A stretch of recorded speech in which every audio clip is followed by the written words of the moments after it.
Hi hello ನನ್ನ ಮಿತ್ರವೃಂದದ ಎಲ್ಲ ಸ್ನೇಹಿತರಿಗೂ ಕೂಡ ವಿಶೇಷವಾದ ನಮಸ್ಕಾರಗಳನ್ನು ಹೇಳ್ತಾ ನನ್ನ ನೆಚ್ಚಿನ ಎಲ್ಲ ಮಿತ್ರರಿಗೂ ಕೂಡ ಇವತ್ತೊಂದು ಸಣ್ಣ ಘಟನೆಯನ್ನು ವಿಡಿಯೋ ಮುಖಾಂತರ ತಿಳಿಸೋಣ ಅಂತ ನನಗೆ ಅನ್ನಿಸ್ತು. ಸೊ ಇದೆಲ್ಲ ನೋಡಿ ಹೀಗೆಲ್ಲ ಇರಬೇಡ್ರಪ್ಪ, ನಮಗೆ ಪರಿಸ್ಥಿತಿಗಳ ಒತ್ತಡಗಳು, ಕೆಲಸಗಳು, ಸಮಯ ಆದ ತಕ್ಷಣ ಇದೆಲ್ಲ ಕೂಡ ಸರಿಯಾಗಿರುತ್ತೆ. ಕೆಲವೊಮ್ಮೆ ಹೀಗಿರಬೇಕಾಗತ್ತೆ. ಸಿಂಪಲಾಗಿ ಹೇಳಬೇಕು ಅಂದರೆ ಯಾವುದಾದ್ರೂ ಒಂದು ಬಲವಾಗಿ ಅಚೀವ್ಮೆಂಟ್ ಅಂತೀವಿ, ಆಗಲೇಬೇಕು ಅಂಥ ಸಂದರ್ಭದಲ್ಲಿ ಇದೆಲ್ಲ ಕೂಡ ಸ್ವಲ್ಪ ಬದಲಾಗ್ಬಿಟ್ಟಿರ್ತದೆ. ಸೊ ಅದರಿಂದ ಹೀಗೆ ನನ್ನ ಮುಖ ಕಾಣಿಸ್ತಿದೆ, ದಯವಿಟ್ಟು ಅಕ್ಸೆಪ್ಟ್ ಮಾಡಿ.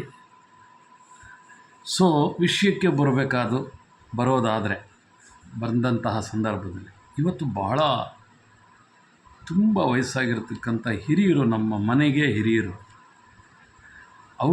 ಅವರನ್ನು ಭೇಟಿಯಾದೆ. ನಮ್ಮಮ್ಮ ಒಂದೇ ಸಮ ಒಂದು 4 ಮಂತ್ಸಿಂದ ನೀನು ಅವ್ರನ್ನೊಂದು ಸಲ ಭೇಟಿ ಮಾಡಿಬಿಟ್ಟು ಬಾ, ಒಂದು ಸಲ ಮಾತಾಡ್ಕೊಂಬ ಅಂತ ಅವರು 4 ತಿಂಗಳೇನೋ, ಒಂದು 5-6 ತಿಂಗಳಿಂದ ಹೇಳ್ತಾನೇ ಇದ್ದರು. ಏನಾಗುತ್ತೆ, ಜೀವನದ ಸಾಂದರ್ಭಿಕ ಕೆಲವು ಒತ್ತಡಗಳು ನಾವು ಎಷ್ಟೇ ಪಕ್ಕದಲ್ಲಿ ಇದ್ದರೂ ಕೂಡ, ಪಕ್ಕದಲ್ಲಿ ಇನ್ ದ ಸೆನ್ಸ್ ತುಂಬ ಹತ್ತಿರದಲ್ಲಿದ್ದರೂ ಕೂಡ, ಕೆಲವೊಮ್ಮೆ ಅನಿವಾರ್ಯವಾದಂತಹ ಒತ್ತಡಗಳಿಗೆ ಸಿಲುಕಿರ್ತಕ್ಕಂಥ ಸಂದರ್ಭದಲ್ಲಿ ನಾವು ಅದಕ್ಕೆ ಸಮಯವನ್ನು ಮೀಸಲಿಡೋದಕ್ಕೆ ಭಾಳ ಕಷ್ಟ ಆಗುತ್ತೆ. ಆದರೂ ಸಂದರ್ಭ ಇವತ್ತು ಕೂಡು ಬಂತು, ಅನುಕೂಲಕರವಾಗಿತ್ತು. ಅವರು ಬಹಳ ವಯಸ್ಸಾಗಿರ್ತಕ್ಕಂಥವ್ರು, ಹತ್ತಿರ 80 ವರ್ಷದವರು. ಸೊ ನಮ್ಮ ಮನೆಗೆ ಬಹಳ ಹಿರಿಯರು ಕೂಡ. ಸೊ ಆಗ ಏನಾಯಿತು, ನಮ್ಮಮ್ಮ ಕೂಡ ಹೇಳ್ತಾನೇ ಇದ್ದರು. ನಾನು ಕೂಡ ಎಲ್ಲದಕ್ಕೂ ವ್ಯವಸ್ಥೆ ಮಾಡ್ಕೋಬೇಕಲ್ಲ, ಹೋಗೋದಕ್ಕೆ ಅಂದರೆ ಏನು ಅಷ್ಟು ಸುಲಭ ಅಲ್ಲ. ನಾನು ಬೆಂಗಳೂರಲ್ಲೇ ಇರೋದು, ಅವರು ಬೆಂಗಳೂರಲ್ಲೇ ಇರೋದು. ಆದರೂ ನೋಡಿ ಎಷ್ಟು ವಿಪರ್ಯಾಸ. 4 ತಿಂಗಳಿಂದ ಬಹಳ ಕಷ್ಟಪಟ್ಟರೆ ಇವತ್ತು ಆಯಿತು ನನಗೆ. ಸೊ ಮನಸ್ಸಿಗೊಂದು ರೀತಿ ಆಹ್ಲಾದಕರವಾಗಿದೆ, ಮನಸ್ಸೊಂಥರ ಸಮಾಧಾನಕರವಾಗಿದೆ. ಯಾಕಪ್ಪ ಅಂತಂದರೆ, ನೀವೊಂದು ಸಲ ಈ ಅನುಭವ ಇರ್ತಕ್ಕಂಥವ್ರು ಒಂದು ಸಲ ನೋಡಿ ಹೇಗಿರುತ್ತೆ ಅಂತ. ಈ ದೊಡ್ಡವ್ರ ಜೊತೆ ಒಂದು ಸ್ವಲ್ಪ ಹೊತ್ತು ಸಮಯ ಕಳೆದ್ರೆ ನಾವು ದೊಡ್ಡವರಾಗಿರ್ತೀವ ಅಥವಾ ಅವರು ಮಕ್ಕಳಾಗಿರ್ತಾರ ಅನ್ನೋದೇ ಗೊತ್ತಾಗೋದಿಲ್ಲ. ನಾನು ಗೊಂದಲದ ಮಾತನ್ನು ಹೇಳ್ತಾ ಇಲ್ಲ. ನಾವು ಅವ್ರ ಜೊತೆ ಇದ್ದಾಗ ನಾವು ದೊಡ್ಡವರಾಗಿರ್ತೀವ ಅಂದರೆ ನಮ್ಮ ಮನಸ್ಥಿತಿ ದೊಡ್ಡತನವಾಗಿರುತ್ತಾ, ನಾವು ಮಕ್ಕಳಾಗ್ಬಿಟ್ಟಿರ್ತೀವ ಅಂದರೆ ಅವ್ರ ಜೊತೆ ನಾವು ಮಕ್ಕಳ ಥರ ಆಗೋಗಿರ್ತೀವ ಅಂತ, ಇಲ್ಲ ಅವ್ರ ಮುಂದೆ ನಾವು ಮಕ್ಕಳಾಗಿರ್ತೀವ ಅಂತ ಅಲ್ವಾ? ಅಷ್ಟು ದೊಡ್ಡವ್ರ ಮುಂದೆ ನಾವು ಅವ್ರ ಮುಂದೆ ಕೂತಾಗ ನಾವು ಮಕ್ಕಳಾಗಿರ್ತೀವ. ಈ ವಯಸ್ಸಾದವ್ರನ್ನ ಮಕ್ಕಳಿಗೆ ಹೋಲಿಸ್ತಾರೆ. ತುಂಬ ಹಿರಿಯರನ್ನು ವಯಸ್ಸಾಗಿರ್ತಕ್ಕಂಥವ್ರ ಮನಸ್ಥಿತಿ ಹೇಗಿರುತ್ತೆ ಅಂದರೆ ಮಕ್ಕಳ ಮನಸ್ಥಿತಿ ಇರುತ್ತೆ ಅಂತ ಹೇಳ್ತಾರೆ. ನೀವು ಎಲ್ಲಾದರೂ ಅದ್ರ ಬಗ್ಗೆ ತಿಳ್ಕೊಂಡ್ರೆ ನಿಮಗೆ ಗೊತ್ತಾಗುತ್ತೆ. ಅವ್ರ ಮಾತು, ಅನುಭವ ಅವರನ್ನು ಮುಗ್ಧರನ್ನಾಗಿ ಮಾಡಿಬಿಟ್ಟಿರುತ್ತೆ. ಅವ್ರ ಜೀವನದ ಅನುಭವ 70 ವರ್ಷ 80 ವರ್ಷಗಳು ದಾಟಿರ್ತಕ್ಕಂಥವ್ರು ಎಷ್ಟೆಲ್ಲ ಕಂಡಿರ್ತಾರೆ ಅವರು ಜೀವನನ. ಅರಳೋ ಮರಳೋ ಅದು ಬೇರೆ ವಿಷಯ. ಎಲ್ಲೋ ಒಂದು ಕಡೆ ಮಾನಸಿಕ ತೊಳಲಾಟದಲ್ಲಿರ್ತಕ್ಕಂಥವ್ರಿಗೆ ಅರಳೋ ಮರಳೋ ಇರ್ತದೆ. ಮಾನಸಿಕ ತೊಳಲಾಟ ಅಂತ ಹೇಳ್ತೇವೆ. ಏನೋ ಒಂದು ಗೊಂದಲ ಸ್ಥಿತಿ ಇದ್ದಾಗ ಅವರ ಜೀವನ ವಿಧಾನವನ್ನು ರೂಪಾಂತರ ಮಾಡ್ಕೊಂಡ್ಬಿಟ್ಟಿದ್ರೆ ಅಥವಾ ವ್ಯತ್ಯಾಸಗಳು ಮಾಡ್ಕೊಂಡ್ಬಿಟ್ಟಾಗ ಅರಳೋ ಮರಳೋ ಇರ್ತದೆ. 60 ವರ್ಷ ಆದಮೇಲೆ ಹೋದರೆ ಅಯ್ಯೋ ಇವನು ಎತ್ತೋ ಏನೋ ಜ್ಞಾಪಕನೇ ಇಲ್ಲಪ್ಪ, ಈಗೆಲ್ಲ ಮಾತಾಡೋದು, ಕಿವಿ ಕೇಳಿಸ್ದೇ ಇಲ್ಲದೆ ಇರ್ತಕ್ಕಂಥದ್ದು ಇದೆಲ್ಲ ಇರ್ತದೆ. ಆದರೆ ಇವತ್ತು ನಾನು ಸಹಜವಾಗಿ ಒಂದು ಅನುಭವದ ವ್ಯಕ್ತಿ ಹೋದಾಗ ಗುರ್ತು ಹಿಡಿತಾರೆ, ಜ್ಞಾಪಿಸ್ಕೊಳ್ತಕ್ಕಂಥ ಪ್ರಯತ್ನದಲ್ಲಿ ಸಫಲರಾಗ್ತಾರೆ. 80 ವರ್ಷ ಅಥವಾ 80 ವರ್ಷದ ಹತ್ತಿರನೋ ಅವ್ರು, ಇಲ್ಲ 80 ವರ್ಷ ದಾಟಿರ್ತಕ್ಕಂಥವ್ರು. ನನಗೆ ಏಜ್ ಎಲ್ಲ ಇಂಪಾರ್ಟೆಂಟ್, ಬಟ್ ಅವ್ರು ವೆರಿ ಕ್ಲೋಸ್ ಟು 80 ಇಯರ್ಸ್. 80 ವರ್ಷ ಅನ್ನೋದು ವೆರಿ ಕ್ಲೋಸ್, ಅವರು ನಮಗೆ ಗೊತ್ತಾಗುತ್ತೆ. ಸೊ ಇಲ್ಲಿ ವಿಷಯಕ್ಕೆ ಏನಪ್ಪ ಅಂತಂದರೆ, ಹೋದ ತಕ್ಷಣ ಅವರು ನಿಮ್ಮಮ್ಮ ಚೆನ್ನಾಗಿದ್ದಾರಾ, ಕೆಲಸ ಮಾಡ್ತಿದ್ದಾರಾ, ರಿಟೈರ್ಡ್ ಆಯಿತಾ, ಈ ಥರದ್ದೆಲ್ಲ ಹಲವಾರು ವಿಷಯಗಳು. ಆಮೇಲೆ ಹಳೆಯದನ್ನು ನೆನಪು ಮಾಡ್ಕೊಳ್ತಾರೆ. ನಮ್ಮ ತಂದೆ, ನಮ್ಮ ತಾತ ಅಂತ ಹೇಳ್ತಾರೆ. ಬಹಳ ಖುಷಿ ಅನ್ನಿಸ್ತದೆ. ಆದರೆ ನೋಡಿ, ಕಣ್ಣು ಮುಂದೆನೇ ನಾವು ನೋಡ್ತಿದ್ದಾಗ ಅವರು ಅದನ್ನೇ ರಿಪೀಟ್ ಮಾಡ್ತಿದ್ರೆ ಕೇಳೋರಿಗೆ ಸ್ವಲ್ಪ ಮುಜುಗರ ಅನಿಸ್ಬೋದೇನೋ. ಆದರೆ ತಪ್ಪಲ್ಲ, ಕೇಳ್ರಿ, ನಿಮಗೆ ಅನ್ಲಾಕ್ ಆಗ್ತದೆ. ಅನ್ಲಾಕ್ ಆಗೋದು ಅಂತಂದರೆ ಮನಸ್ಸು ಒಂದು ಹಂತದ ಮೆಚ್ಯೂರಿಟಿ ಲೆವೆಲನ್ನು ದಾಟ್ತಾ ವಿಷಯಗಳನ್ನು ತಿಳ್ಕೊಳ್ತಾ ಇದ್ದಾಗ ನೀವು ಆಟ ಆಡಬೇಕಾದ್ರೆ ಲೆವೆಲ್ 1, ಲೆವೆಲ್ 2, ಲೆವೆಲ್ 3 ಅಂತ ಹೋಗ್ತಿರಲ್ವ. ನಮ್ಮ ಜೀವನದಲ್ಲಿ ಕೂಡ ಹಾಗೆ ಲೆವೆಲ್ಸ್ ಇರುತ್ತೆ. ಲೆವೆಲ್ ಅಂದರೆ ದುಡ್ಡಲ್ಲಿ ಲೆವೆಲ್ ಅಲ್ಲಪ್ಪ, ಅನುಭವದ ಲೆವೆಲ್. ಒಂದು ಹಂತ 10 ವರ್ಷದವರೆಗೂ ನಾವು ನೋಡೋ ಜೀವನ, 20 ವರ್ಷದವರೆಗೂ ನಾವು ನೋಡೋ ಜೀವನ, 30 ವರ್ಷದವರೆಗೂ ನಾವು ನೋಡೋ ಜೀವನ, 40 ವರ್ಷಕ್ಕೆ ನಾವು ನೋಡೋ ಜೀವನ, ಹೀಗೆ 10 ವರ್ಷ ಇಟ್ಕೊಳ್ಳಿ, 5 ವರ್ಷ ಇಟ್ಕೊಳ್ಳಿ, ವರ್ಷ ಇಟ್ಕೊಳ್ಳಿ. ಇಲ್ಲಿ ಲೆವೆಲ್ ಅಂದರೆ ದುಡ್ಡಲ್ಲಿ ಎಷ್ಟು ಲೆವೆಲ್ ಸಂಪಾದನೆ ಮಾಡಿದೆಯಾ ಅಂತಲ್ಲ, ಮಾನಸಿಕವಾಗಿ ನಿನ್ನ ಲೆವೆಲ್ ಏನು ಅಂತ. ಅಂದರೆ ಮನೋ ವಿಕಸತೆ ಎಷ್ಟರ ಮಟ್ಟಿಗೆ, ಎಷ್ಟರ ಪ್ರಮಾಣದಲ್ಲಿ ನೀನು ಆ ವಿಕಸತೆಯನ್ನು ಹೊಂದಿದೆಯಾ. ಆ ಪದ ನೋಡಿ, ವಿಕಸತೆ, ಉಲ್ಲಾಸ, ಮನೋಲ್ಲಾಸ, ಅದರ ಅನುಭವ ನಿನ್ನಲ್ಲಿ ಎಷ್ಟಿದೆ ಅಂತಕ್ಕಂಥದ್ದು. ಸೊ ಹೀಗೆ ಅವ್ರ ಜೊತೆ ಒಂದು ಅರ್ಧ ಗಂಟೆ ಸ್ಪೆಂಡ್ ಮಾಡಿದೆ. ವಯಸ್ಸಾಗಿದ್ದರೂ ಕೂಡ ಪಾಪ ನಿಧಾನಕ್ಕೆ ಮೆಟ್ಲು ಇಳ್ಕೊಂಡು ಬಂದರು. ನಾವೇ ಅವರು ಯೂಶ್ವಲಿ ಒಂದು ಸಲ ಬಂದು ಹೋಗ್ತಕ್ಕಂಥ ಅಭ್ಯಾಸ ಇರುತ್ತಂತೆ. ನಾವು ಹೋದ ತಕ್ಷಣ ಬಂದರು. ಯಾರಾದರೂ ಹಿರಿಯರನ್ನು ಭೇಟಿ ಮಾಡಿದಾಗ ಅಥವಾ ಪರಿಚಯದವ್ರ ಮನೆಗೆ ಹೋಗಬೇಕು ಅಂತಂದರೆ ಅದೊಂದು ಏನು ಹೇಳ್ತೀವಿ, ಮಸ್ಟ್ ಆ್ಯಂಡ್ ಶುಡ್ ಅನ್ನೋ ಥರ ಒಂದಷ್ಟು ಹಣ್ಣುಗಳನ್ನು ಅವ್ರು ತೊಗೊಳ್ತಕ್ಕಂಥ ಹಣ್ಣುಗಳು, ಅವ್ರು ಹಲ್ಗಾಗಬೇಕು, ಜ್ಯೂಸ್ ಮಾಡ್ಕೊಂಡು ಕುಡಿತಕ್ಕಂಥ ಹಣ್ಣುಗಳನ್ನು ಅಷ್ಟು ತೊಗೊಂಡು ಅಲ್ಲಿ ಹೋಗಿ ಅವ್ರ ಜೊತೆ ಕೂತು, ಅವರು ಬಂದರು, ನಿಧಾನಕ್ಕೆ ಬಂದರು, ನೋಡಿದೆ, ಒಂದು ಕಾಲಿಗೆ ಒಂದು ನಮಸ್ಕಾರ ಮಾಡಿ ಆ ಮುಂದಿನ ಮಾತು ನಡೆದಂತಹ ವಿಧಾನ ಇದೆಯಲ್ಲ, is it possible to explain ಮಾಡಲೇಬೇಕು. Is it possible to explain ಅಂದರೆ ಇನ್ನು ಎಕ್ಸ್ಪ್ಲೈನ್ ಮಾಡದೇ ಇದ್ದರೆ ಹೇಗೆ? ಕಾಲಿಗೆ ನಮಸ್ಕಾರ ಮಾಡಿದ ತಕ್ಷಣ ನೀ ಅನ್ನೋ ಮಗ ಅಲ್ಲೇನೋ, ಅವ್ರಿಗಿನ್ನೂ ಡೌಟು ಪಾಪ.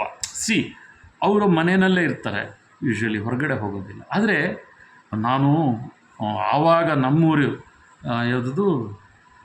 ಯಾವುದೋ ಹೇಳಿದ್ರು, ಅದು ಯಾವುದೋ ಊರು, ಹಳ್ಳಿ ಆ ಕಡೆ, ಮೈಸೂರು ಕಡೆ ಹೇಳಿ, ನಮ್ಮ ಮನೆ ಮುಂದೆ ಈ ಚಿರತೆಗಳು, ಹುಲಿಗಳು ಬಂಡೀಪುರದ ಹತ್ರ ಎಲ್ಲ ಹೊಸಹಳ್ಳಿನೋ ಏನೋ ಹೇಳಿದ್ರು, ಅದೇನೋ ಹೇಳಿದ್ರು ಊರ ಹೆಸರು. ನಮ್ಮ ಮನೆ ಹತ್ರ ಹುಲಿಗಳು, ಚಿರತೆಗಳು ಬಂದ್ಬಿಡ್ತಿತ್ತು. ನಾವು ಚಿಕ್ಕ ಹುಡುಗರಿದ್ದಾಗ ನಮ್ಮ ಅಪ್ಪನ ಹತ್ರ ಲೈಸೆನ್ಸ್ಡ್ ಗನ್ ಇತ್ತು ಅಂತ ಹೇಳೋದು. ಆಮೇಲೆ ನಮ್ಮ ತಾತನ ಹೆಸರು, ನಮ್ಮ ಅಪ್ಪನ ಹೆಸರು, ನಾನು ಆ ನಿಮ್ಮೂರಿಗೆ ಬಂದಿದ್ದೆ ನಿಮ್ಮ ಅಜ್ಜಿನ ನೋಡೋದಕ್ಕೆ. ಈ ಬಂಧಗಳು, ಬಾಂಧವ್ಯಗಳು, ಸಂಬಂಧಗಳ ಬಗ್ಗೆ ಎಲ್ಲ ಹೇಳ್ತಾ ಇದ್ದಾಗ ಒಂಥರ ಕ್ಯೂರಿಯಸ್ ಇರುತ್ತೆ. ಆ ವಯಸ್ಸಲ್ಲಿ ಅವ್ರು ಏನೆಲ್ಲ ಮಾತನಾಡ್ಬೋದು, ಈಗ 80 ವರ್ಷದಲ್ಲಿ ಅವ್ರು ಏನೆಲ್ಲ ಮಾತನಾಡ್ಬೋದು ಅಂತ ತುಂಬ ತಾಳ್ಮೆಯಿಂದ ಆ ವಿಷಯಗಳನ್ನೆಲ್ಲ ಗ್ರಹಿಸಿದಾಗ ಅವ್ರ ಮನೋಧೈರ್ಯ ಇನ್ನೆಷ್ಟಿರ್ಬೇಕು ರೀ. ಅವ್ರು ಚಿಕ್ಕ ವಯಸ್ಸಿನಲ್ಲಿ ಅವ್ರ ಮನೆ ಮುಂದೆ ಚಿರತೆಗಳು, ಹುಲಿಗಳು ಓಡಾಡ್ತಿತ್ತು. ನಮ್ಮ ತಂದೆ ಹತ್ರ ಲೈಸೆನ್ಸ್ಡ್ ಗನ್ನಿತ್ತು. ಏನಕ್ಕಿತ್ತು? ಅದು ಬಂದರೆ ಓಡಿಸೋದಕ್ಕೆ, ಶೂಟ್ ಮಾಡೋದಕ್ಕಲ್ಲ. When they make some sound, ಅದೇನೋ ಅವರು ಆಗಿನ ಕಾಲದಲ್ಲಿ, ನಾವಂತೂ ಇವತ್ತವರೆಗೂ ನೋಡಿಲ್ಲ ಮನೆಗಳ ಹತ್ರ. ಆದರೆ ತಿರುಪತಿನಲ್ಲಿ ನಾನು ಚಿಕ್ಕ ಹುಡುಗ ಇದ್ದಾಗ ರುಯಾ ಹಾಸ್ಪಿಟ್ಲ್ ಹತ್ರ ಚಿರತೆ ಬಂತು, ಇದೆಲ್ಲ ಹೇಳ್ತಿದ್ರು. ಆವಾಗ ಒಂದು ಸ್ವಲ್ಪ ಪ್ಯಾನಿಕ್ ಇರುತ್ತೆ ಯೂಶ್ವಲಾಗಿ ಮಕ್ಕಳಲ್ಲಿ. ಏನಾಗುತ್ತೆ, ನಾವಿರೋ ಜಾಗದಿಂದ 1 ಕಿಲೋಮೀಟ್ರ್ ಕೂಡ ಇಲ್ಲ, ಅಲ್ಲೆಲ್ಲೋ ಓಡಾಡ್ತಿದೆಯಂತೆ, ಹುಷಾರಾಗಿರಿ ಅಂದರೆ ಹಾಲು ಪ್ಯಾಕೆಟ್ ತೊಗೊಂಬರೋಕ್ಕೆ ಕಳಿಸಿದ್ರೆ ಅದು ಎಲ್ಲಿ ಬಂದು ನಮ್ಮನ್ನು ಹಿಡ್ಕೊಂಬಿಡುತ್ತೋ ಅಂತ. ಅದು ಎಲ್ಲಿ ಓಡಾಡುತ್ತೋ ನಮಗೆ ಗೊತ್ತಿರಲ್ಲ. ಬಟ್ ಯೂಶ್ವಲಿ ಸಿಟಿ ಒಳಗೆ ಬರಲ್ಲ. ಬಟ್ ನಮ್ಮ ಮಕ್ಕಳ ಮನಸ್ಥಿತಿ ನಾನು ಹೇಳ್ತಾ ಇರ್ತಕ್ಕಂಥದ್ದು. I am really feared about that. When I was in child, ಆ ತಿರುಪತಿ ಅಲಿಪಿರಿ ಹತ್ರ ಚಿರತೆ ಬಂದ್ಬಿಟ್ಟಿದೆಯಂತೆ, ಅದು ಆವಾಗವಾಗ ಬರ್ತಾ ಇರ್ತದೆ. ಅದು ಯಾರನ್ನೋ ಒಬ್ಬರನ್ನ ಕಚ್ಬಿಟ್ಟು ಹೋಗ್ಬಿಡ್ತು ಅಂತಂದರೆ, ಅಥವಾ ಸಮ್ ಇನ್ಸಿಡೆಂಟ್ಸ್ ಇಟ್ಸ್ ಹ್ಯಾಪೆಂಡ್ ಅಂದರೆ ಸ್ವಲ್ಪ ಕೆಟ್ಟ ಘಟನೆಗಳು ಕೂಡ ನಡೆದಿದೆ. ಮಕ್ಕಳನ್ನು ಕಚ್ಕೊಂಡು ಹೊರಟೋಗಿರ್ತಕ್ಕಂಥದ್ದು, ಮತ್ತೆಲ್ಲೋ ಬಿಟ್ಟುಬಿಟ್ಟು, ಈ ಥರದ್ದೆಲ್ಲ ಕೂಡ. ಆ ಭಯ ಅಂತಕ್ಕಂಥದ್ದು ಸಹಜವಾಗಿರಬೇಕು. ಸೊ ಅವ್ರು ಹೇಳಿದಾಗ ಅದೆಲ್ಲ ಕೂಡ ಕೇಳ್ತಾಯಿದ್ರು. ನಾನು ಅವ್ರನ್ನ ನಮ್ಮಮ್ಮನೂ ಮಾವ ಅಂತಾರೆ, ನಾನು ಕೂಡ ಅವ್ರನ್ನ ತಾತ ಅಂತೆಲ್ಲ ಏನಕ್ಕೋ ಮಾವ ಅಂತಲೇ ಕರೆಯೋದು. 80 ವರ್ಷ ಆಗಿದೆ. ನಮ್ಮವ್ವ ಸತ್ಯ ಮಾವ ಹೇಳಿ ಮಾವ ಹಾಗೆ. ಸೊ ಆ ವಿಷಯ ಅವ್ರ ಹತ್ರ ಕಳೆದಂಥ ಸಮಯ ನಾನು ಭಾಳ ಸೂಕ್ಷ್ಮವಾಗಿ ಅಧ್ಯಯನ ಥರ ಮಾಡ್ತೀನಿ. ಮಾತನಾಡಬೇಕಾದ್ರೆ ಆ ಗ್ರಹಿಕೆ ಅಂತಕ್ಕಂಥದ್ದು, ಆ ವಯಸ್ಸಿನವರು ಏನೆಲ್ಲ ವಿಷಯಗಳು ಮಾತನಾಡ್ಬೋದು, ಏನೆಲ್ಲ ಜ್ಞಾಪಿಸ್ಕೋಬೋದು ಅಂತ.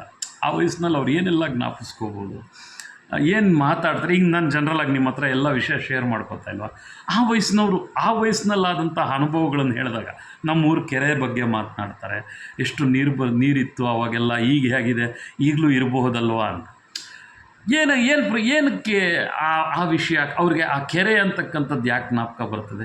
ಇದೆಲ್ಲ ಕೂಡ ಪ್ರಕೃತಿಯ ಜೊತೆ ಇರತಕ್ಕಂತಹ ಒಂದು ಬಾಂಧವ್ಯವನ್ನು ಹೇಳ್ತದೆ. ಕೆಲವರು ಮರದ ಬಗ್ಗೆ ಹೇಳ್ತಾರೆ. ಅವ್ರ ಮನೇಲಿ ಯಾವುದೋ ಒಂದು ಮರ ಇತ್ತು ಅಥವಾ ಮರವನ್ನು ಜ್ಞಾಪಿಸ್ಕೊಳ್ತಾರೆ, ಯಾವುದೋ ಹಕ್ಕಿಯನ್ನು ಸಾಕಿರ್ತಾರೆ. ಆ ಥರ ಅವ್ರಿಗೆ ಏನು ಜ್ಞಾಪಕ ಬರಬಹುದು ಅನ್ನೋದಕ್ಕೆ. ನಿಮ್ಮೂರು ಕೆರೆ ಮರವೇ ಹೋಗುತ್ತಲ್ವ, ಅದು ನಾನು ಬಂದಿದ್ದಾಗ ಅದು ನೀರು ತುಂಬ ಇತ್ತು, ಈಗ ಹೇಗಿದೆ, ನೀರಿರುತ್ತಾ ಈಗ ಅಂತೆಲ್ಲ ಕೇಳಿದಾಗ ಅವರ ಆಸಕ್ತಿ, ಅವರು ಬಹಳ ವರ್ಷಗಳು ಆದಷ್ಟು ಹೊರಗಡೆ ಬರೋದಿಲ್ಲ. ಯಾಕೆಂದರೆ ವಯಸ್ಸು ಕಾಲ ಆದಮೇಲೆ ಪ್ರಯಾಣಗಳು ಮಾಡತಕ್ಕಂಥದ್ದು ಅವ್ರಿಗೂ ಸಮಂಜಸ ಅಲ್ಲ ಅಂಥೇಳಿ ಅವರು ಪಾಪ ಈಗಿನ ಹೊಸ ವಾತಾವರಣವನ್ನು ಮತ್ತು ಅವರ ಬಾಲ್ಯದ ಹೊಂದಾಣಿಕೆಯನ್ನು ಹೇಳ್ತಾರೆ. ನಮ್ಮ ಕಾಲದಲ್ಲಿ ಇದ್ದಂಗೆ ಇವಾಗಿಲ್ಲ ಬಿಡಪ್ಪ ಅಂತಾರೆ. ಅಂದರೆ ನಾನು ಹೇಳ್ತಾ ಇರೋದು ಒಂದು 45-50 ವರ್ಷದ ಹಿಂದೆ ಇದ್ದಂತಹ ಸ್ಥಿತಿಯನ್ನು ನಾನು ಮನೆಯಲ್ಲಿ ನೋಡೋದಕ್ಕೆ ಸಾಧ್ಯ ಇಲ್ಲ ಅಂತ ಹೇಳ್ತಾರೆ. ಅಂದರೆ ಎಲ್ಲರೂ ಕೂಡ ಒಂದಷ್ಟು ಒತ್ತಡದ ಜೀವನವೋ, ಭಯವೋ, ಕಾಡದ ಸಮಸ್ಯೆಗಳು, ಇನ್ನೇನೋ ಆಗೋಗುತ್ತೆ ಅಂತಕ್ಕಂತಹ ಒಂದು ವಿಚಾರಧಾರೆಯೋ ಏನೋ ಗೊತ್ತಿಲ್ಲ, ಅದು ಸಹಜ ಕೂಡ. ಅವತ್ತೆಲ್ಲ ನಾವು ಚಿಕ್ಕವರಿದ್ದಾಗ ಹಾಲು ಮೊಸರು ತರಬೇಕು ಅಂದರೆ ಒಂದು 10 ಸೈಟ್ ಖಾಲಿ ಇರೋದು. ನಾವು ಮೈನ್ ರೋಡ್ಗೆ ಹೋಗಬೇಕು ಅಂತಂದರೆ ನಮಗೋ ನಾಯಿಗಳು ಹೂ ಅಂದರೆ ಭಯ, ನಾವು ಒಟ್ಟಿಸ್ಕೊಂಡು ಎಲ್ಲಿ ಬರ್ತದೋ ಅಂತ. ಎಲ್ಲೋ ಹಾವು ಹೋಯಿತು ಅಂತ ಹೇಳಿದರೆ ನಾವು ಅದೇ ಕತ್ಲಿನಲ್ಲಿ ನಾವು ಅದೇ ರಸ್ತೆಯಲ್ಲಿ ಬರಬೇಕು, ಅದೇ ಆ ಜಾಗಗಳಲ್ಲೇ ನಾವು ಮತ್ತೆ ಓಡಾಡಬೇಕು. ಅದು ಸಿಕ್ಕಿದೆಯೋ, ಹಿಡಿದಿದ್ದಾರೋ ಅಥವಾ ಇಲ್ಲವೋ, ಅದು ಅಲ್ಲೇ ಇದೆಯೋ ಗೊತ್ತಿಲ್ಲ. ಅವೆಲ್ಲ ಕೂಡ ಈ ಪರಿಸ್ಥಿತಿಯಲ್ಲಿ ಇರ್ತದೆ, ಏನಾಗ್ಬಿಡುತ್ತೋ ಅಂತ. ಆದರೂ ನಾವು ದೊಡ್ಡವ್ರು ಹೇಳಿದ ತಕ್ಷಣ ನಮ್ಮ ಕೆಲಸ ನಾವು ಕ್ಯಾರಿಯರ್ ಹಿಡ್ಕೊಂಡು, ಆವಾಗೆಲ್ಲ ಪ್ಯಾಕೆಟ್ಗಳಿಲ್ಲ ನಾನು ಹೇಳ್ತಾ ಇರೋವಂಥ ಸಂದರ್ಭದಲ್ಲಿ. ಒಂದು 10 ಸೈಟು 5 ಸೈಟು, ಅಲ್ಲೊಂದು ಮನೆ, ಆ ರಾತ್ರಿ ಹೊತ್ತು ನಾಯಿಗಳು, ಚೇಳುಗಳು ಎಲ್ಲವನ್ನೂ ಕೂಡ ಸಹಿಸ್ಕೊಂಡು ಹೋಗಬೇಕು. ಉತ್ತರ ಕೊಡೋ ಹಾಗಿಲ್ಲ, ನಮಗೆ ಭಯ ಅಂತ ಹೇಳೋ ಹಾಗಿಲ್ಲ, ಹೋಗಬೇಕಷ್ಟೇ. ಆ ಸ್ಥಿತಿಗಳನ್ನೆಲ್ಲ ನೆನಪು ಮಾಡಿಕೊಂಡಾಗ ನಮ್ಮ 30 ವರ್ಷದ ಹಿಂದಿನ ಜೀವನಗಳೇ ಹೀಗಿದ್ದಾಗ, ನಾನು ಹೇಳ್ತಾ ಇರ್ತಕ್ಕಂಥದ್ದು 50-60 ವರ್ಷದ ಹಿಂದಿನ ಜೀವನ ಸ್ಥಿತಿಗತಿ ಅದು ಇನ್ನೆಷ್ಟು ಕೆಟ್ಟನಾಗಿರ್ಬೋದು, ಅವಾಗಿನ ಈ ಪರಿಸ್ಥಿತಿ ಇನ್ನೆಷ್ಟು ಕೆಟ್ಟದಾಗಿರಬಹುದು. ಅವರು ಇನ್ನೆಂತಹ ಒಂದು ನೈಜ ಸ್ಥಿತಿಗಳನ್ನು ನೋಡಿರ್ಬೋದು. ಅದು ನೈಜ ಸ್ಥಿತಿ ಅವ್ರಿಗೆ.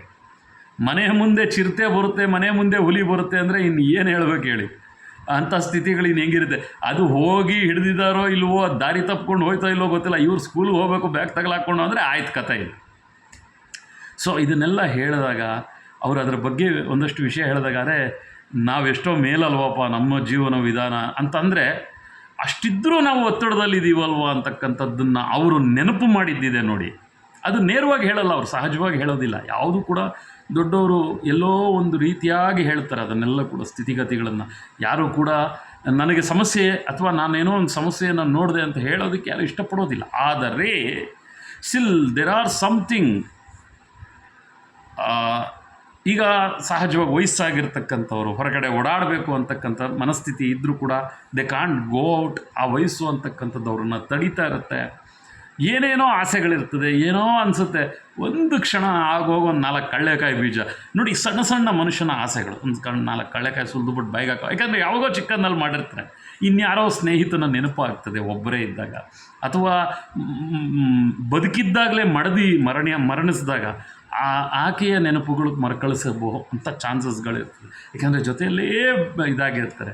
ಇದೆಲ್ಲವನ್ನು ನೆನಪು ಮಾಡಿಕೊಂಡಾಗ ಆ ಸ್ಥಿತಿ ಹೇಗಿರುತ್ತೆ ಅನ್ನೋದಕ್ಕೆ ಒಂದು ಸಣ್ಣ ನಿದರ್ಶನ. ಬಟ್ ಆದರೆ ನಿಮ್ಮ ಕೈನಲ್ಲಿ ಆದರೆ it is not A forceful.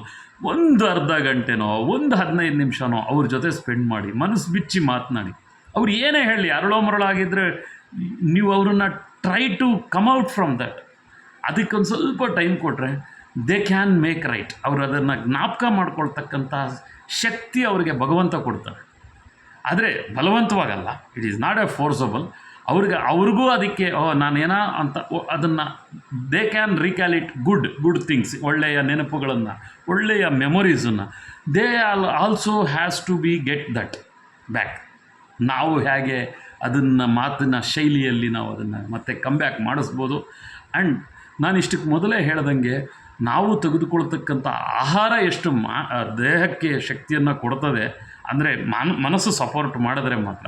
ಹಾಗೆ ಮಾತು ಕೂಡ ಎಷ್ಟೋ ಶಕ್ತಿಯನ್ನು ಕೊಡ್ತದೆ, ಎಷ್ಟೋ ಧೈರ್ಯವನ್ನು ಕೊಡ್ತದೆ, ಮನೋಬಲವನ್ನು ಕೊಡ್ತದೆ. ಇದು ಮನೋಬಲ ಮಾತಿನಿಂದ ಮಾತ್ರ ಸಾಧ್ಯ. ದೈಹಿಕ ಬಲ ಆಹಾರದಿಂದ ಎಷ್ಟು ಸಾಧ್ಯ, ಮನೋಬಲ ಅಂತಕ್ಕಂಥದ್ದು ಉತ್ತಮವಾದ, ಒಳ್ಳೆಯ, ಪರಿಶುದ್ಧವಾದ ಮಾತು ಅಂತ ಹೇಳ್ತೇನೆ. ಪರಿಶುದ್ಧವಾದ ಮಾತು ಅಂತಂದರೆ ಯಾರೋ 60 ವರ್ಷ ಆಗಿರೋರ ಮುಂದೆ ನಾವು ಕೆಲಸಕ್ಕೆ ಬರಲಿದ್ದೆಲ್ಲ ಮಾತನಾಡಿದ್ರೆ, ಯಾವುದೋ ಸಿನಿಮಾ ಬಗ್ಗೆನೋ ಇನ್ಯಾವುದೋ ಕೆಲಸಕ್ಕೆ ಬರಲಿದ್ದ ವಿಷಯಗಳು ನಾವು ತೆಗೆದಾಗ they won't interest on that. ಇರ್ಬೋದು ಕೆಲವರಲ್ಲಿ ಆಸಕ್ತಿ ಮುಂದುವರೆದಿರ್ಬೋದು. ಐ ವೋಂಟ್ ಸೇ ಇವರು ಹೀಗೆ ಇರ್ತಾರೆ. ದಟ್ ಈಸ್ ಕಾಲ್ಡ್ ಮನೋವಿಜ್ಞಾನವೇ ಹಾಗೆ. ಯಾರು ಏನನ್ನು ಬಯಸ್ತಿರ್ತಾರೆ ಅನ್ನೋದನ್ನು ನಾವು ಹೇಳೋದಕ್ಕೆ ಸಾಧ್ಯ ಇಲ್ಲ. ಆದರೂ ಎಲ್ಲವನ್ನ ದಾಟಿ, ಅಂದರೆ ಜೀವನವನ್ನು ಅದ್ಭುತವಾಗಿ ನಿಭಾಯಿಸಿ ದಾಟಿರ್ತಕ್ಕಂಥವ್ರು ರಾಮ, ಕೃಷ್ಣ, ಭಗವಂತ ಅನ್ನೋದರಲ್ಲಿ ಇರ್ತಾರೆ ಬಿಟ್ಟರೆ ಬೇರೆ ಯಾವುದೂ ಕೂಡ ದೇ ವೋಂಟ್ ರೀಕಾಲ್ ಇಟ್. ಅವ್ರಿಗೆ ಬೇಕಾಗೂ ಇರೋದಿಲ್ಲ. ಆಯಾಗಿದ್ದೀನಾ, ನನ್ನನ್ನು ಚೆನ್ನಾಗಿ ನೋಡ್ಕೊಳ್ತಿದ್ದಾರಾ, ಟೈಮ್ಗೆ ಊಟ ಕೊಡ್ತಿದ್ದಾರಾ, ಟೈಮ್ಗೆ ನೀರು ಕೊಡ್ತಿದ್ದಾರಾ, ಟೈಮ್ಗೆ ಹಾಲು ಕೊಡ್ತಿದ್ದಾರಾ, ನನ್ನ ಹಸುವಿಗೆ ಏನು ಬೇಕೋ ಅದನ್ನು ಸರಿಯಾದ ರೀತಿಯಲ್ಲಿ ಪೂರೈಸ್ತಿದ್ದಾರಾ, what they want more than that. ಅದಕ್ಕಿನ್ನ ಜೊತೆಗೆ ಮನೋಬಲ, ಅಂದರೆ ಮಾತಿನ ಬಲವನ್ನು ನಾವು ಕೊಟ್ಟರೆ we can see more energy in them. ಅವರಲ್ಲಿ ನಾವು ಹೆಚ್ಚಿಗಿನ ಎನರ್ಜಿಯನ್ನು ನೋಡೋದಕ್ಕೆ ಸಾಧ್ಯ ಆಗುತ್ತೆ. ದೇ ಕ್ಯಾನ್ ಹ್ಯಾಪಿನೆಸ್ ಎಲ್ಲೂ ನಾವು ತಿನ್ನೋ ಊಟದಲ್ಲೂ ಇದೆ, ನಾವು ಮಾತನಾಡ್ತಕ್ಕಂಥ ಮಾತಿನಲ್ಲೂ ಇದೆ, ದುಡ್ಡಿನಲ್ಲಿದೆ. ಕೆಲವು ಸಮ್ಮರ್ ಬಂದರೆ ಈಜು ಹೊಡೆಯೋದ್ರಲ್ಲಿದೆ, ಮತ್ತಿನ್ಯಾರೋ ಕೆಲವರಿಗೆ ಟ್ರಾವೆಲ್ ಮಾಡೋದ್ರಲ್ಲಿದೆ, ಇನ್ಯಾರೋ ಕೆಲವರಿಗೆ ಕವಿತೆಗಳು ಬರೆಯೋದ್ರಲ್ಲಿ, ಕತೆಗಳು ಬರೆಯೋದ್ರಲ್ಲಿ. Use it. ಒಳ್ಳೆಯದಕ್ಕೆ ಒಳ್ಳೆಯತನವಾಗಿ, ಒಳ್ಳೆಯ ರೀತಿಯಾಗಿ ಎಷ್ಟರ ಮಟ್ಟಿಗೆ ನಾವು ಉಪಯೋಗಿಸ್ಕೊಳ್ಳೋದಕ್ಕೆ ಸಾಧ್ಯ, ಏನು ಮಾಡಿದ್ರೆ ಸಂತೋಷವನ್ನು ಪಡ್ಕೊಳ್ಳೋದಕ್ಕೆ ಸಾಧ್ಯ. ಮತ್ತು ಬಲವಂತವಾಗಲ್ಲ, ಯಾವುದಾದ್ರೂ ಕೂಡ ಫೋರ್ಸೆಬಲ್ ಅಂದರೆ ಮುಗಿದೋಯ್ತು, ಅಲ್ಲಿ ಒಳ್ಳೆಯತನ ಇಲ್ಲ ಅಂತಾನೆ. ಯಾವುದನ್ನು ಕೂಡ ಎದುರಿನ ವ್ಯಕ್ತಿ ಅಥವಾ ನಾವು ಬಳಸ್ತಕ್ಕಂತಹ ಮನಸ್ಥಿತಿ, ಬರೀ ಏನು ಮನಸ್ಸು ಹೇಳುತ್ತೆ ಅಂತ ಏನೇನೋ ಬರೀತಕ್ಕಂಥದ್ದು, ಏನೇನೋ ಹೇಳ್ತಕ್ಕಂಥದ್ದು, ಈಗ ಇದರಲ್ಲಿ ಅರ್ಥ ಆಗದೇ ಇರೋರಿಗೆ ಬಿಟ್ಟುಬಿಡಿ. ನೀವು ಈ ಒಂದು ಕ್ಯಾಟಗರಿನಲ್ಲಿ ಬರೋದಿಲ್ಲ. ಅಂದರೆ ಹಿರಿಯರ ಮನಸ್ಥಿತಿಯನ್ನು ಅರ್ಥ ಮಾಡಿಕೊಂಡು ಇದರಲ್ಲಿರ್ತಕ್ಕಂಥ ಸತ್ವವನ್ನು ಅನುಭವಿಸಿರ್ತಕ್ಕಂಥವ್ರು, ಅನುಭವಕ್ಕೆ ಪಡಿತಾ ಇರ್ತಕ್ಕಂಥವ್ರಿಗೆ ಮಾತ್ರ ನನ್ನ ಮಾತು ಯಾವಾಗಲೂ ಕೂಡ kindly I respect, I request, ನಾನು ಗೌರವಿಸ್ತಾ ನಿಮ್ಮನ್ನು ರಿಕ್ವೆಸ್ಟ್ ಮಾಡ್ಕೊಳ್ತೇನೆ, ನಿಮ್ಮನ್ನು ಬೇಡ್ಕೊಳ್ತೇನೆ, ನಿಮ್ಮನ್ನು ಕೇಳ್ಕೊಳ್ತೇನೆ. ನಿಮ್ಗೆ ಅರ್ಥ ಆಗಿಲ್ಲ, ಏನೇನೋ ಅರ್ಥವನ್ನು ಮಾತ್ರ ಮಾಡ್ಕೊಳಕ್ಕೆ ಹೋಗಬೇಡಿ. ಯಾವ ವಿಷಯ ಆದರೂ ಅಷ್ಟೇ. ಎಲ್ಲ ಗೊತ್ತು, ಬ್ಲೈಂಡಾಗಿ ಏನೋ ಒಂದು ಅರ್ಥ ಮಾಡ್ಕೊಂಬಿಟ್ರಿ ಅಂದರೆ, ನಿಮಗೆಲ್ಲವೂ ಗೊತ್ತು ಅನ್ನೋ ಸ್ಥಿತಿಗೆ ನೀವು ತಲುಪಿಬಿಟ್ರೆ, ನಾನು ಈಗಲೂ ಹೇಳ್ತೇನೆ, ನನಗೆ ಗೊತ್ತಿಲ್ಲ, it's my mistake, I have to be accept that. ಮನುಷ್ಯ ಬೆಳೆದಿದ್ದೇ ಈ ವಿಚಾರದಲ್ಲಿ ನೋಡಿ. ನೆನ್ನೆ ಮಾಡಿದ ಅಡಿಗೆ ಚೆನ್ನಾಗಿದೆ ಅಂದರೆ ಮಾರನೇ ದಿನ ಅದಕ್ಕಿಂತ ಉತ್ತಮವಾದ ಅಡುಗೆ ನಿಮ್ಮ ಕೈಯಲ್ಲಿ ಮಾಡೋದಕ್ಕೆ ಸಾಧ್ಯ ಇಲ್ಲ. ಇದನ್ನು ಇನ್ನೊಂದು ಥರ ಟ್ರೈ ಮಾಡಿದ್ರೆ, ಇನ್ನೇನಾದರೂ ಒಂದು ವಿಧವಾಗಿ ಟ್ರೈ ಮಾಡಿದ್ರೆ ಪ್ರಯತ್ನ, ಯು ಕ್ಯಾನ್. ಬಟ್ ಅದನ್ನೇ ಟೇಸ್ಟಿ ಬಡ್ಸ್ ಒಪ್ಪೋದಿಲ್ಲ. ಹೀಗಿರುತ್ತೆ ಮಾತು, ಮಾತು ಜೀವನ ಶೈಲಿ ಹೀಗಿರುತ್ತೆ. ಎಲ್ಲ ವಿಧಾನಗಳು ಕೂಡ ಹೀಗೆ ಇರುತ್ತೆ. They expect more, they expect lots, but in a proper way. ಯಾವುದಾದ್ರೂ ಕೂಡ ಒಂದು ಸರಿಯಾದ ಮಾರ್ಗ, ಸರಿಯಾದ ಹಾದಿ, ಸರಿಯಾದ ರೀತಿ, ಸರಿಯಾದ ನೀತಿ. ಕಣ್ಣಿಗೆ ಕಂಡಿದ್ದನ್ನೆಲ್ಲ ಕೂಡ, ನೋಡಿದ್ದನ್ನೆಲ್ಲ ಇದಿಷ್ಟೇ ಬಿಡು, ಇದು ಹೀಗೆ ಬಿಡು. Never give judgement. ಅದು ಕೊಡೋದಕ್ಕೆ ಬೇರೆಯವರು ಇರ್ತಾರೆ, ಜಡ್ಜ್ಮೆಂಟ್ಗಳು ಕೊಡೋದಕ್ಕೆ ಬೇರೆಯವರು ಇರ್ತಾರೆ. ಅವ್ರಿಗೆ ಅದಕ್ಕೆ ಆದಂತಹ ಉನ್ನತ ಸ್ಥಾನಗಳಿದೆ. ಟೈಮ್ ಪಾಸ್ಗೆ ಎಷ್ಟು ಬೇಕಾದರೂ ಮಾತನಾಡ್ಬೋದು, ಅದು ಬೇರೆ. ಟೈಮ್ ಪಾಸ್ಗೆ ಮಾತನಾಡೋದು ಅಂತ ಹೇಳ್ತೇವೆ. ಕುತ್ಕೊಂಡು ನಾವು ಏನು ಬೇಕಾದರೂ ಮಾತನಾಡ್ಬೋದು, ಅದು ಟೈಮ್ ಪಾಸ್ ಅಷ್ಟೇ. It is not at all serious. But serious ಅನ್ನೋದನ್ನು ಮಾತ್ರ it won't leads to judgement. So if possible, give a small time to your parents, old aged persons. Let them make happy to them. ನಿಮ್ಮಿಂದ ಅವ್ರು ಏನೂ ಆಶಿಸಲ್ಲ. ವಯಸ್ಸಾಗಿರ್ತಕ್ಕಂಥವ್ರು ಅವ್ರು ನಿಮ್ಮಿಂದ ಏನು ಆಶಿಸೋದಕ್ಕೆ ಸಾಧ್ಯ? ಆದರೆ ಅವರಿಗೆ ಅದ್ಭುತವಾದ ಒಂದು ಸಣ್ಣ ಸಮಯವನ್ನು ಕೊಟ್ಟು ನೋಡಿದ್ರೆ ಐ ಆಮ್ ರಿಯಲಿ ಹ್ಯಾಪಿ. ಆ ಹ್ಯಾಪಿನೆಸ್ಸೇ ನನಗೊಂದು 20 ನಿಮಿಷ ನಿಮ್ಮ ಹತ್ರ ಕುತ್ಕೊಂಡು ಮಾತಾಡಿಸಿಬಿಟ್ಟಿದೆ. ಆ ದೊಡ್ಡವ್ರ ಜೊತೆ ಮಾತನಾಡ್ತಂಥದ್ದು, ಅವ್ರ ಜೊತೆ ಕಳೆದಂಥ ಸಮಯ, ಆ ಬ್ಯೂಟಿ ಆಫ್ ಟೈಮ್ ಇದೆಯಲ್ಲ, ಅದೇ ಈಗಿಷ್ಟು ಮಾತಾಡಿಸಿದ್ದು ನಿಮ್ಮ ಹತ್ರ. Give some time to them. ಮಕ್ಕಳ ಜೊತೆ, ಪುಟ್ಟ ಮಕ್ಕಳು ನಗ್ತಾರ್ರಿ. ಯಾವುದೋ ಒಂದು ಫಂಕ್ಷನ್ಗೆ ಹೋದರೆ ಅಂತ ಹಲ್ಗಳು ಬಿಟ್ಕೊಂಡು ನಗ್ತಿರ್ತಾರೆ. ಅವಕ್ಕೇನೂ ಗೊತ್ತಿರಲ್ಲ, ನಗೋದೊಂದೇ ಗೊತ್ತು ಮಕ್ಕಳಿಗೆ. ಅಳ್ತಾರೆ, ಅಳೋದು ಅದು ಬೇರೆ ವಿಷಯ ಇರ್ತದೆ. ಅವ್ರಿಗೆ ಏನೋ ಚುಚ್ಕೊಂಡ್ರೇನೋ, ಗುಚ್ಕೊಂಡ್ರೇನೋ, ಮನ್ಸಿಗೆ ಬೇಜಾರಾದ್ರೇನೋ, ಊಟ ಹಸುವಾದ್ರೇನೋ ಅಳ್ತಾರೆ. ನಾವೆಲ್ಲ ಹತ್ತು ಬೆಳೆದಿರೋರೆ, ನಕ್ಕು ಬೆಳೆದಿದ್ದೀವಿ, ಹತ್ತು ಬೆಳೆದಿದ್ದೀವಿ, ಸಪ್ಪೆ ಮೊಕೆ ಹಾಕ್ಕೊಂಡು ಬೆಳೆದಿದ್ದೀವಿ, ಇದೆಲ್ಲ ಇರ್ತದೆ. Life is very very beautiful. How you are going to accept that. ಜೀವನವನ್ನು ನಾವು ಹೇಗೆ ಅಕ್ಸೆಪ್ಟ್ ಮಾಡ್ಕೊಳ್ತೀವೋ ಹಾಗಿರುತ್ತೆ ಜೀವನ. ದುಡ್ಡಿಲ್ಲ, ಬದುಕೋದಕ್ಕೆ ಊಟ ಇದೆಯಲ್ಲ, ಊಟ ಇಲ್ಲ ಮಾಡೋದಕ್ಕೆ ಕೆಲಸ ಇದೆಯಲ್ಲ, ಕೆಲಸ ಇಲ್ಲ ಹುಡ್ಕೋದಕ್ಕೆ ಕೆಲಸ ಬೇಕಲ್ವಾ. ಏನು ಮಾಡ್ತೀರಿ? ಏನೋ ಒಂದು ಮಾಡಬೇಕು. ಏನೋ ಒಂದಂದರೆ ಮತ್ತೆ ಅದನ್ನು ಬೇರೆಯವರಿಗೆ ತೊಂದರೆ ಆಗದೆ ಇರತಕ್ಕಂಥದ್ದು. ಕೆಲಸ ಉಂಟು, ಊಟ ಉಂಟು, ನಿದ್ದೆ ಉಂಟು, ಜಾಗ ಉಂಟು, ಬದುಕೋದಕ್ಕೆ ಸರ್ವತ್ರ ಸರ್ವವೂ ಉಂಟು ಈ ಪ್ರಪಂಚದಲ್ಲಿ. ಸರ್ವತ್ರ ಸರ್ವವೂ ಉಂಟು. ನಾವು ಅದನ್ನು ಹೇಗೆ ಯುಟಿಲೈಸ್ ಮಾಡ್ಕೊಳ್ತಾ ಇದ್ದೀವಿ ಅನ್ನೋದೊಂದೇ ನೋಡಪ್ಪ. ಅದೇ ಸಬ್ಜೆಕ್ಟ್, ವಿಷಯ. How we are going to lead that, how we can use that, ಹೇಗೆ ಅದನ್ನು ಉಪಯೋಗಿಸ್ಕೊಳ್ತೀವಿ ಅಂತಕ್ಕಂಥದ್ದು, ಹೇಗೆ ಅದನ್ನು ಗೆಲ್ತೀವಿ ಅಂತಕ್ಕಂಥದ್ದು. ನಾನು ಮೊನ್ನೆ ಒಂದು ವಿಡಿಯೋ ನೋಡ್ತಿದ್ದೆ. ಗೆಲ್ಲೋದು ಅಂದರೆ ಒಬ್ಬನ್ನ ಸಾಯಿಸೋದಲ್ಲ ಕಣೋ, ಗೆಲ್ಲೋದು ಅಂದರೆ ಒಬ್ಬನ್ನ ಓಡಿಸೋದು ಅಂದರೆ ಅಟ್ಟಿಸ್ಕೊಂಡು ಹೋಗೋದು ಅಂತಲ್ಲ, ಅವನ ಮನಸ್ಸನ್ನು ಗೆಲ್ತಕ್ಕಂಥದ್ದು. ಸೋಲು ಅಂತಕ್ಕಂಥದ್ದು ತುಂಬ ಜನಕ್ಕೆ ಗೊತ್ತಿಲ್ಲ. ಯುದ್ಧ ಅಂದರೆ ತುಂಬ ಜನಕ್ಕೆ ಗೊತ್ತಿಲ್ಲ. ಯುದ್ಧ ಅಂದರೆ ಸಿನಿಮಾಟಿಕ್ಕಾಗಿ ನೋಡ್ತಾರೆ. ಯುದ್ಧ ಅಂದರೆ ರಥಗಳಿಟ್ಕೊಂಡು ಆ ಯುದ್ಧಗಳು ಬೇರೆ, ದೇಶಗಳು ಮಾಡ್ತಕ್ಕಂಥ ಯುದ್ಧಗಳು ಬೇರೆ, ರಾಜತಾಂತ್ರಿಕ ಯುದ್ಧಗಳು ಬೇರೆ, ಆ ಯುದ್ಧ ವಿಧಾನಗಳೇ ಬೇರೆ. ಬಾಹುಬಲಿಲಿ ಬಂದಂಥ ಯುದ್ಧ ಬೇರೆ, ರಿಯಲ್ ಲೈಫಲ್ಲಿ ಅಕ್ಕಪಕ್ಕದ ಹೆಂಗಸರುಗಳಾಡೋ ಯುದ್ಧ ಬೇರೆ, ಆ ಹೆಂಗಸರಿಂದ ಗಂಡಸರುಗಳು ಕಿತ್ತಾಡ್ತಕ್ಕಂಥ ಯುದ್ಧ ಬೇರೆ, ಕುಟುಂಬ ಕಲಹಗಳು ಬೇರೆ, ಅಣ್ಣ ತಮ್ಮ ಮನೆಯಲ್ಲಿ ಕಿತ್ತಾಡ್ತಕ್ಕಂಥದ್ದು, ಮಕ್ಕಳು ಚಾಕ್ಲೇಟಿಗೆ ಕಿತ್ತಾಡ್ತಕ್ಕಂಥದ್ದು, ವಿಧವಾದ ಜಗಳಗಳು, ಕದನಗಳಿದೆ. ಯಾತಕ್ಕಿದೆಲ್ಲ ಅಂತ ಪ್ರಶ್ನೆ ಅಷ್ಟೇ.